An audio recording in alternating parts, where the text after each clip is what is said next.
बात 21 अक्टूबर 2019 की है। मध्य प्रदेश के धार जिले के थाना बगदून के टीआई आनंद तिवारी अपने ऑफिस में बैठे थे, तभी उनके पास एक महिला आई। उस महिला के साथ 12-13 साल की एक किशोरी भी थी। महिला के साथ आई किशोरी काफी डरी हुई थी। अनीता नाम की महिला ने टीआई को बताया कि इस लड़की के साथ बहुत ही घिनौना कृत्य किया गया है। महिला की बात को समझकर थाना प्रभारी ने तुरंत एसआई रेखा वर्मा को बुला लिया। रेखा वर्मा ने उस महिला व उसके साथ आई लड़की से पूछताछ की तो उनकी कहानी सुनकर वह आश्चर्यचकित रह गई। वह सोच में पड़ गई कि क्या कोई माँ ऐसी भी हो सकती है। उन दोनों ने पूछताछ के बाद महिला एसआई रेखा वर्मा ने टीआई आनंद तिवारी को सारी बात बता दी। सुनकर टीआई भी बुरी तरह चौंके। प्रारंभिक पूछताछ में थाने आई किशोरी ने बताया था कि वह कक्षा 6 में पढ़ती है। पिता मांगीराम की मौत के बाद मां 4 भाई बहनों के साथ रहकर मेहनत मजदूरी करती थी, लेकिन 4 साल पहले मां ने तब मजदूरी करनी छोड़ दी जब उसकी दोस्ती मटन बेचने वाले महमूद से हुई। तब से महमूद अक्सर उसके घर आने जाने लगा।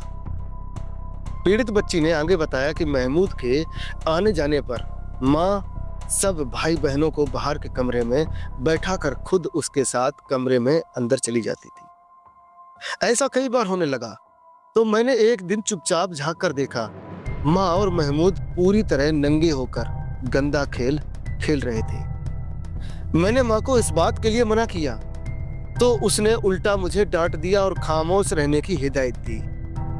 उस लड़की ने आगे बताया कि 15 अक्टूबर को महमूद शाम को हमारे घर आया तो मां ने मुझे उसके साथ पीछे के कमरे में भेज दिया। उस कमरे में महमूद मुझसे अश्लील हरकतें करने लगा। मैंने भागने की कोशिश की तो मेरी ही मां ने मेरे हाथ पैर बांध दिए और खुद दरवाजे पर आकर खड़ी हो गई।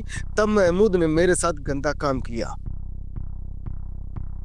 इसके बाद वह मां को 600 रुपए देकर चला गया। इस बात की जानकारी मैंने पड़ोस में रहने वाली अनीता आंटी को दी तो उन्होंने मदद करने का वादा किया। आज फिर महमूद हमारे घर आया और मुझे पकड़कर पीछे के कमरे में ले जाने लगा, जिस पर मैं मां और उसकी पकड़ से छूटकर बाहर भाग आई।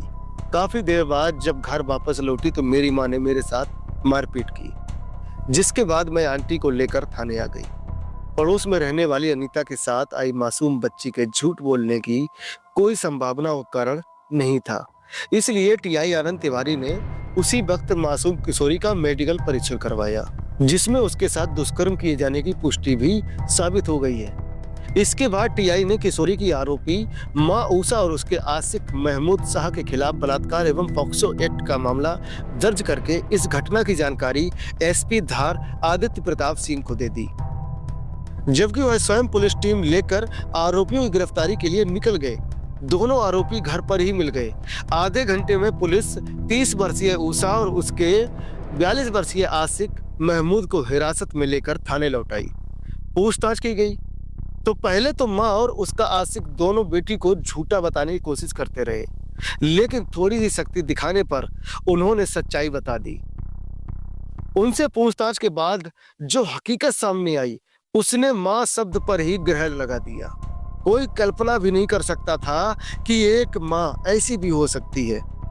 मध्य प्रदेश के धार जिले के पीतमपुर गांव की रहने वाली ऊषा के पति मांगीराम की अचानक मौत हो गई थी। पति के मौत के बाद ऊषा के सामने बच्चों को पालने की समस्या खड़ी हो गई। उसके 4 बच्चे थे। 30 वर्षीय ऊषा को किसी तरह घर का खर्च तो चलाना ही था, लिहाजा वह मेहनत मजदूरी करने लगी। जवान औरत के सिर से अगर पति का साया उठ जाए तो कितने ही लोग उसे भूखी नजरों से देखने लगते हैं। यह कोई अलग बात नहीं है। ऊषा पर भी तमाम लोगों ने डोरे डालने शुरू कर दिए। इसी दौरान खूबसूरत ऊषा पर मटन की सप्लाई करने वाले महमूद शाह की नजर पड़ी। महमूद का बगदून में पोल्ट्री फार्म था। अपने फार्म से वह ढाबे और होटलों में मटन सप्लाई करता था। महमूद ऊषा के नजदीक पहुंचने के लिए जाल बुनने लगा। इससे पहले महमूद गरीब घर की ऐसी कई लड़कियों और महिलाओं को अपना शिकार बना चुका था। वह जानता था कि गरीब औरतें जल्दी ही पैसों के लालच में आ जाती हैं।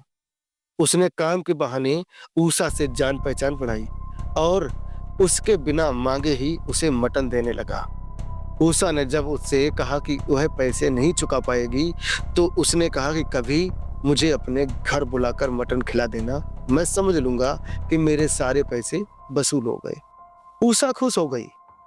उसने उसके लिए मटन बनाकर रखा, लेकिन महमूद नहीं आया। अगले दिन ऊषा ने महमूद से शिकायत की, तो उसने कोई बहाना बना दिया और फिर किसी दिन आने की बात कह दी। अब वह मटन के साथ उसे खर्च के पैसे भी देने लगा। इस तरह ऊषा का उसके तरफ झुकाव होने लगा। महमूद ऊषा की बातों और मुस्कुराहट से समझ गया कि वह उसके जाल में फंस चुकी है। लिहाजा एक दिन वह दोपहर के समय ऊषा के घर चला गया। उस समय ऊषा के बच्चे सरकारी स्कूल में पढ़ने गए हुए थे। महमूद को घर आया देख ऊषा खुश हो गई। महमूद उससे प्यार भरी बातें करने लगा। उसी दौरान दोनों ने अपनी हारसतें भी पूरी कर ली। हालांकि महमूद शादीशुदा और 2 बच्चों का पिता था, लेकिन ऊषा ने जिस तरह उसे खुश किया, उससे वह बहुत ज्यादा प्रभावित हुआ। इसके बाद उसे जब भी मौका मिलता, वह ऊषा के घर चला जाता।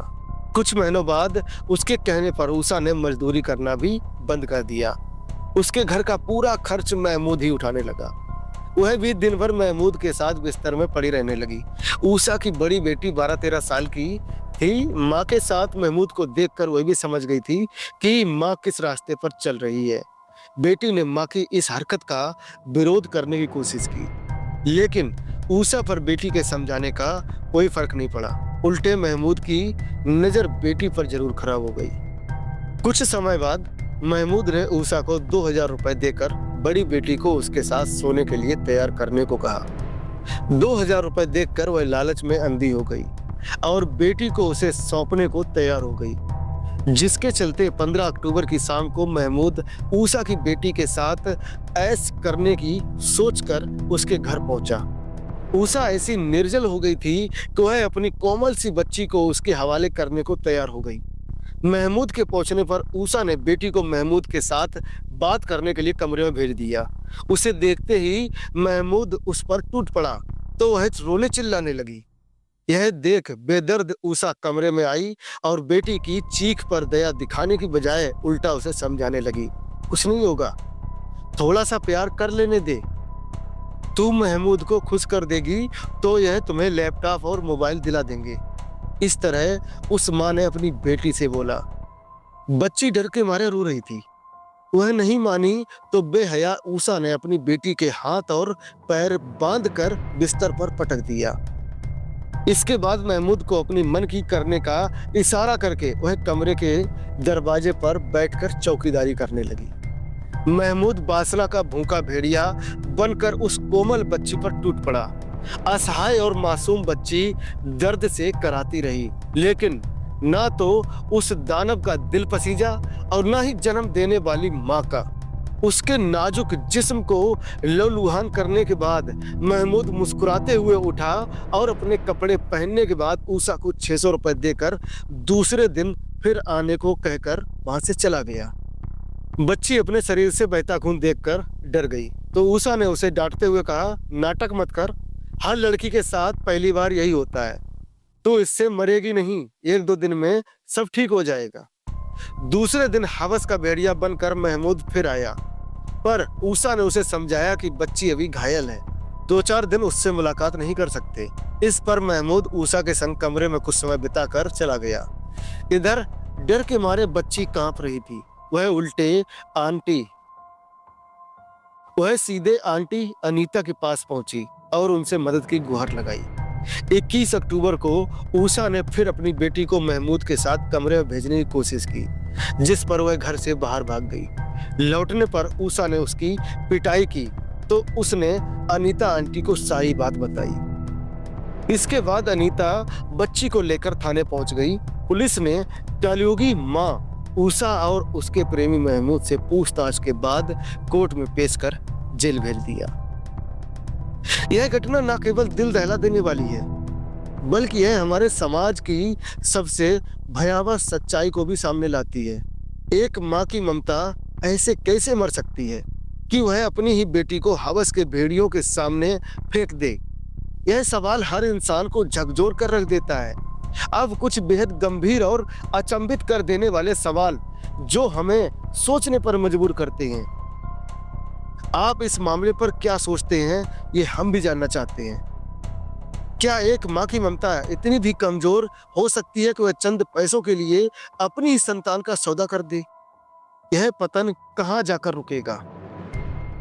दूसरा सवाल, क्या हमारी न्याय व्यवस्था और कानून ऐसे अपराधों के लिए वाकई उतने कठोर हैं कि पीड़िता को न्याय मिल सके और भविष्य में ऐसा कोई अपराध करने से पहले अपराधी 1000 बार सोचे?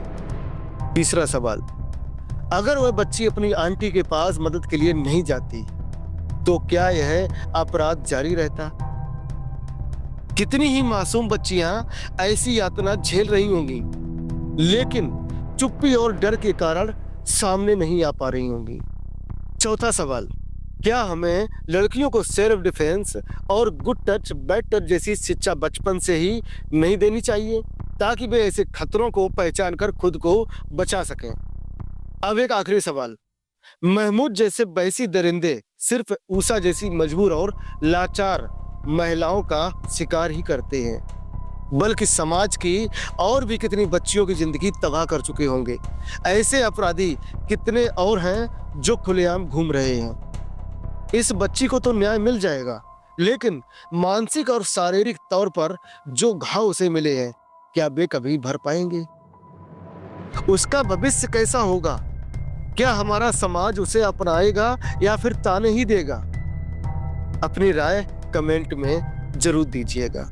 अगर आपको यह वीडियो जरूरी लगा हो तो लाइक करें, शेयर करें और चैनल को सब्सक्राइब करें ताकि ऐसी तमाम महत्वपूर्ण खबरें और ऐसी रियल घटनाएं आप तक पहुंचती रहें। चलिए मिलते हैं किसी दूसरी घटना के साथ, तब तक के लिए इजाजत दीजिए।